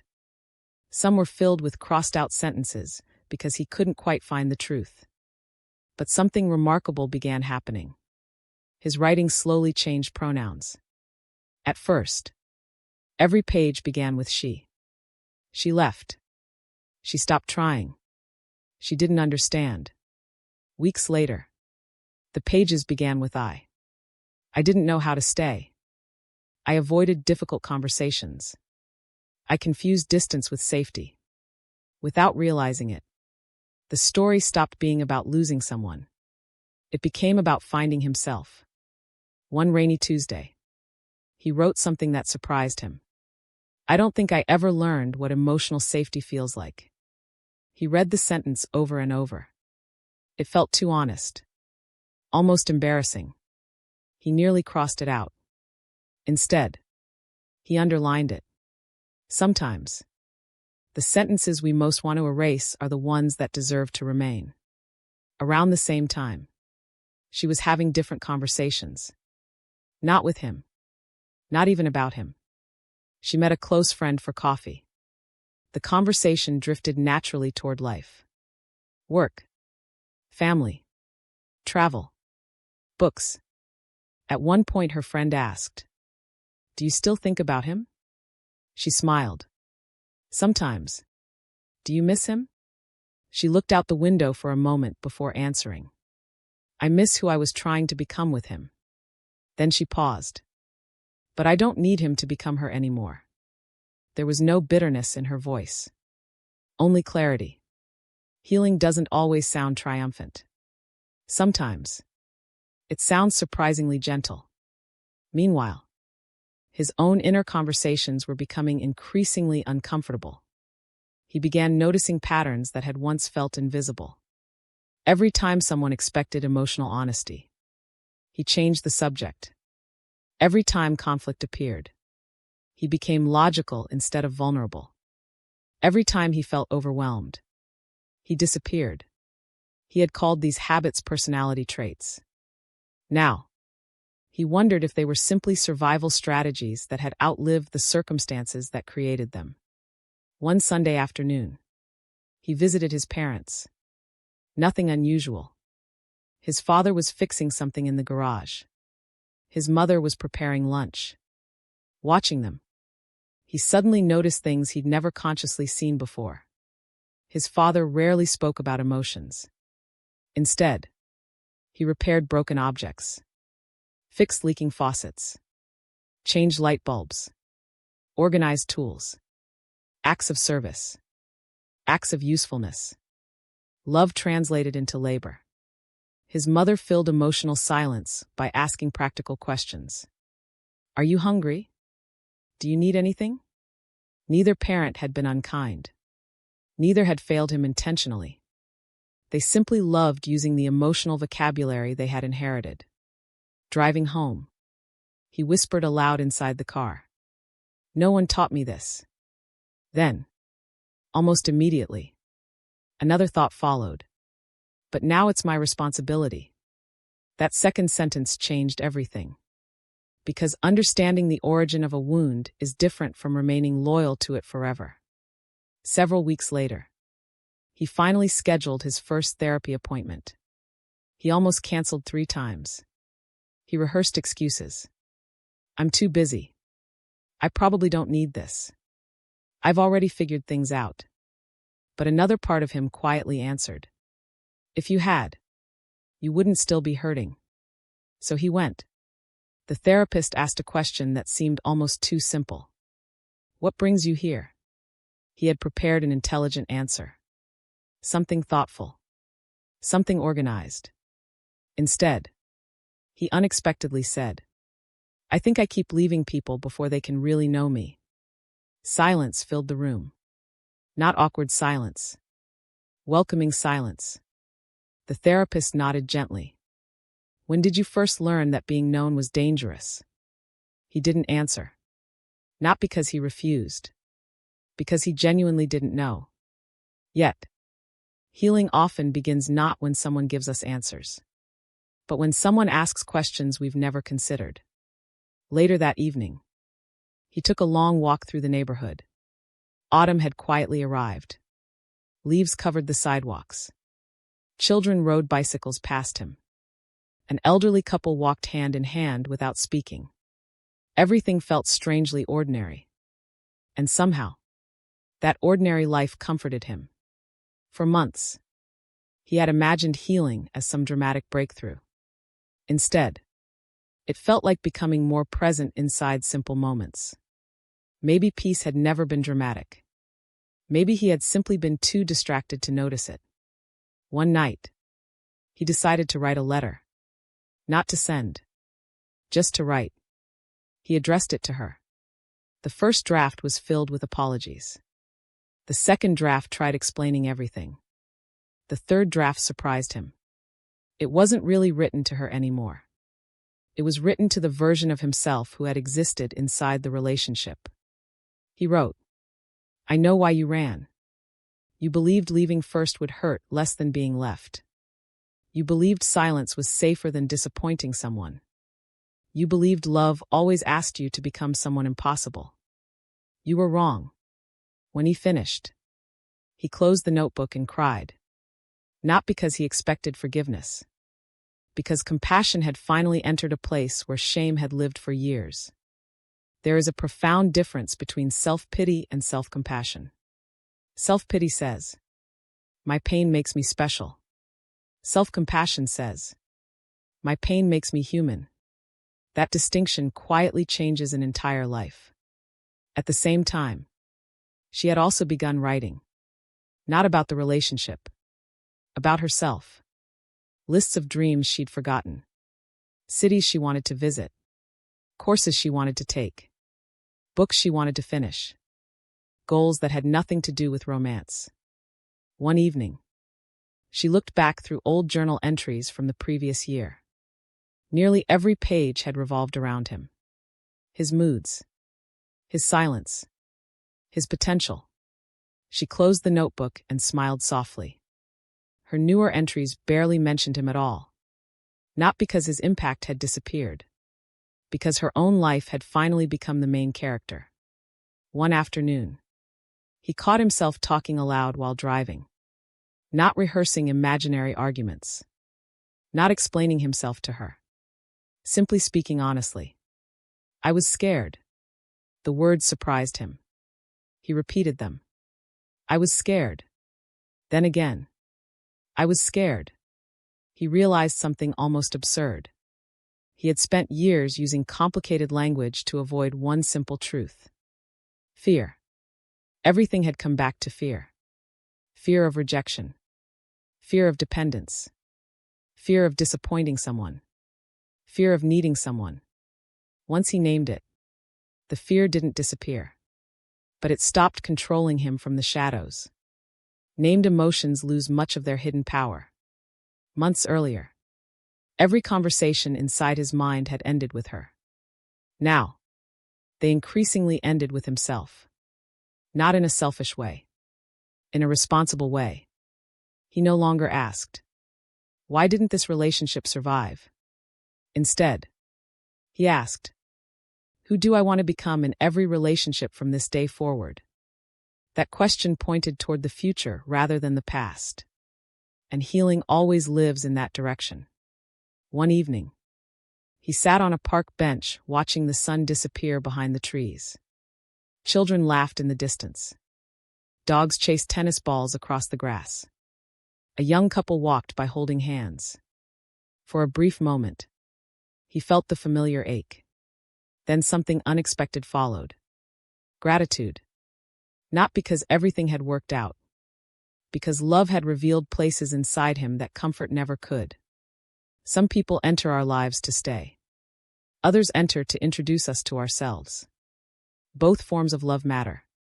As darkness settled over the park, he realized that the most important conversations were no longer the ones he wished he could have with her. They were the conversations he had finally learned to have with himself. The ones that no longer avoided uncomfortable truths. The ones that replaced blame with curiosity. The ones that slowly transformed shame into responsibility. Because every meaningful transformation begins in private. Long before anyone else notices it. Long before reconciliation. Long before new relationships. Long before confidence returns. It begins with one person. Sitting quietly in a room. Finally becoming honest enough to hear their own voice without running from it. And perhaps that is the real awakening. Not discovering how deeply someone else loved you, but discovering that the person you've spent your entire life avoiding has always been waiting patiently inside your own silence, hoping that one day you would finally stay long enough to have the conversation that changes everything. For a long time, he believed she was the mystery, the reason he couldn't sleep, the reason certain songs suddenly hurt, the reason ordinary places felt strangely haunted, the reason his chest tightened whenever he saw someone who looked like her walking across a crowded street. He believed she carried some rare energy. Something almost impossible to explain. Something powerful enough to change him. But healing has a quiet way of dismantling beautiful illusions. Because eventually, he discovered something unexpected. The frequency that shook his soul had never belonged to her alone. It belonged to the parts of himself that she awakened. This realization doesn't arrive dramatically. There is no lightning. No miraculous revelation. No single conversation that suddenly explains everything. Instead, it arrives through repetition. The same emotional patterns. The same fears. The same tenderness.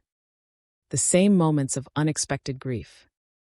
Until one day, you stop asking, why did this person affect me so deeply? And begin asking, what inside me responded so deeply? That question changes everything. Because it moves the center of gravity. Away from another person. Back toward yourself. For months, he had unconsciously believed that if he could somehow understand her, he would finally understand the relationship. Now, he realized the opposite was true. The relationship had always been introducing him to himself. She had never been the lesson. She had simply been the mirror.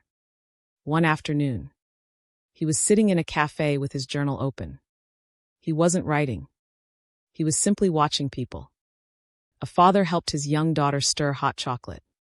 A university student highlighted pages inside a textbook. An elderly man carefully folded the newspaper before leaving. Everyone seemed quietly absorbed in their own lives. He noticed something that surprised him. For the first time in months, he wasn't wondering what she might be doing. His attention remained entirely in the room. Entirely in the present. It wasn't because he no longer loved her. It was because his own life had finally become interesting enough to hold his attention. Presence had quietly replaced obsession. Healing rarely announces itself. It simply becomes increasingly difficult to abandon the present moment. As weeks passed, he noticed another subtle shift. He no longer replayed conversations trying to determine who had been right, who had apologized first, who misunderstood whom. Instead, he found himself remembering entirely different moments. The afternoon she laughed until she cried because they accidentally got lost during a road trip. The evening they cooked dinner together and somehow burned the vegetables while talking. The morning she quietly rested her head against his shoulder without saying anything. The memories no longer demanded answers. They simply existed. No longer evidence in an emotional courtroom. Just moments from a life he had once lived. Acceptance often begins when memory no longer needs to argue. There is a stage of healing that many people mistake for indifference. It isn't. Indifference says, it never mattered. Peace says, it mattered deeply. And I no longer need to fight reality. Those are completely different emotional states. One protects the heart. The other opens it. One Saturday, he visited the small bookstore where they had once spent nearly 2 hours browsing separate shelves before meeting again in the middle. He wandered through the same aisles. Nothing had changed. The same wooden floors.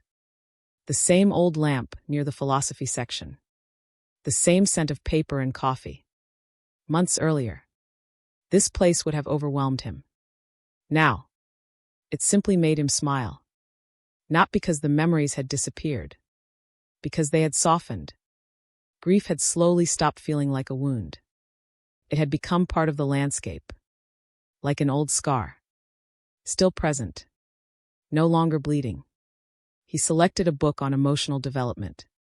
The cashier smiled. I've heard this one changes people. He laughed softly. I think that's why I'm here.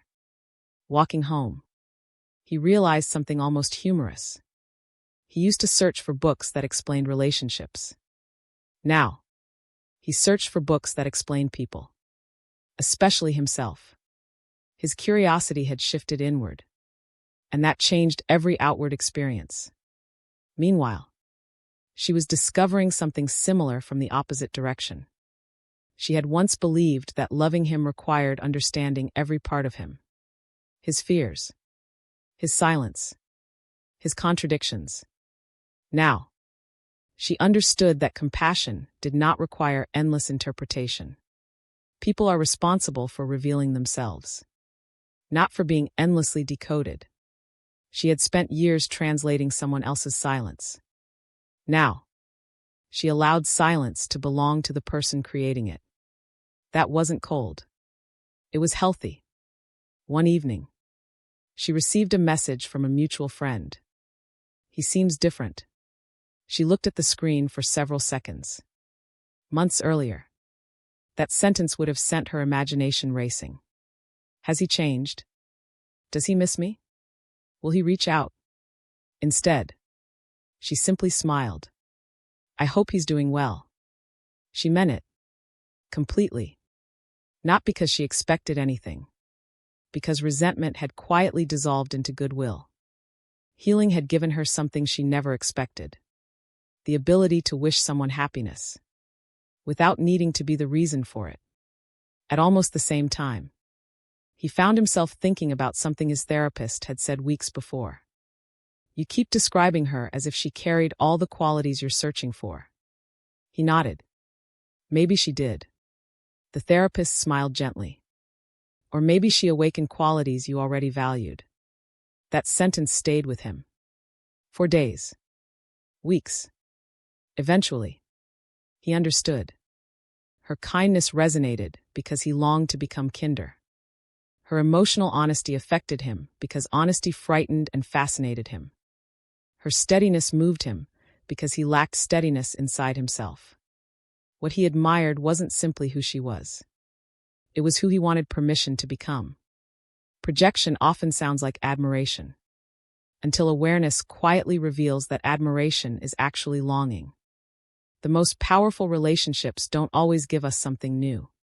Sometimes, they simply uncover parts of ourselves we abandoned long ago. One afternoon, he watched children playing in a park. One little boy fell while running. He looked around instinctively, searching to see whether anyone had noticed. His mother walked over calmly. She didn't rush. She didn't panic. She simply knelt beside him. Did that scare you? The boy nodded. She didn't tell him to stop crying. She didn't say, "You're fine." Instead, she waited. A few moments later, he stood up on his own, then started running again. The entire interaction lasted less than a minute. Yet something inside him shifted. No one had rushed the child's nervous system. No one had asked him to become okay before he actually felt okay. Driving home, he realized how rarely he had experienced that kind of emotional patience. Perhaps that was why vulnerability had always felt dangerous. His nervous system had learned that emotions needed immediate correction, not gentle witnessing. That evening, he wrote another journal entry. Not about her. Not about regret. About the child inside himself. The one who had spent decades trying to become acceptable before becoming authentic. He wrote, "I'm beginning to understand why you hid. You weren't weak. You were protecting yourself with the only tools you had. Thank you for getting us this far. We don't have to survive that way anymore." Reading those words, he felt something unfamiliar. Relief. Not because all his pain had disappeared. Because he had stopped treating himself like an enemy. Healing changes the relationship we have with ourselves long before it changes the relationship we have with anyone else. Months passed. Winter slowly became spring. He noticed another quiet transformation. He stopped asking, "What if she comes back?" Not because he rejected the possibility. Because it no longer determined who he would become. That distinction matters enormously. Hope is healthy. Dependency is exhausting. One allows life to continue. The other demands that life remain suspended. He finally understood the difference. One morning, he was making coffee when he accidentally reached for the mug she had once given him. Without thinking, he looked at it, held it in his hands, smiled, then poured his coffee. Months earlier, that mug would have ruined his entire morning. Now, it simply reminded him that someone had once cared about him deeply. Memory had transformed. From pain into gratitude. There is a remarkable moment during emotional recovery when another person stops feeling like unfinished business. Not because every question receives an answer. Because your own heart no longer depends upon those answers. Closure isn't always something another person gives us. Sometimes, closure is simply the moment we stop asking life to become different than it already is. One evening, he returned to the same hiking trail where he had once gone with her. The weather was almost identical. Cool air. Golden light filtering through the trees. Birds settling into the evening. He reached the overlook where they had once stood together. Months ago, he would have imagined her standing beside him. Now, he simply watched the sunset. The beauty of the view no longer depended on who was standing next to him. And that realization quietly brought tears to his eyes. Not tears of loss. Tears of recognition. He had finally become capable of experiencing beauty without immediately needing to share it. Not because sharing was wrong. Because solitude had stopped feeling like abandonment. It had become companionship with himself. Perhaps that is the deepest transformation of all. The person we once believed would complete us gradually reveals the parts of us that were waiting to be reclaimed. She hadn't created his capacity for love. She had revealed it. She hadn't created his tenderness. She had awakened it. She hadn't planted wisdom inside him. She had simply exposed the places where wisdom had always wanted to grow. The frequency that changed him was never something she possessed like a secret gift. It was the resonance between her authenticity and the parts of himself that had been quietly asking to come home. Looking back, he finally understood why her silence had become so powerful. Not because silence contains magic. Because once she stopped filling every empty space, he could finally hear his own voice echoing inside it. That voice had been there all along. Patient. Steady. Waiting beneath years of fear. Beneath years of distraction. Beneath years of performing strength while quietly carrying loneliness. And once he finally listened, he realized something both humbling and liberating. The greatest love of his life had not only introduced him to another human being. It had introduced him to the person he had spent his entire life becoming. That was the true frequency. Not hers. Not his. But the quiet resonance that appears whenever a human being finally stops searching outside themselves. Long enough to recognize that the deepest awakening has always begun within. Thank you for spending this moment with me. If this message resonated with your soul, remember to subscribe and continue this journey with us here on Twin Flame Journey. And always remember, what is meant for your soul will always find its way back to you. Until next time, beautiful soul, trust the journey.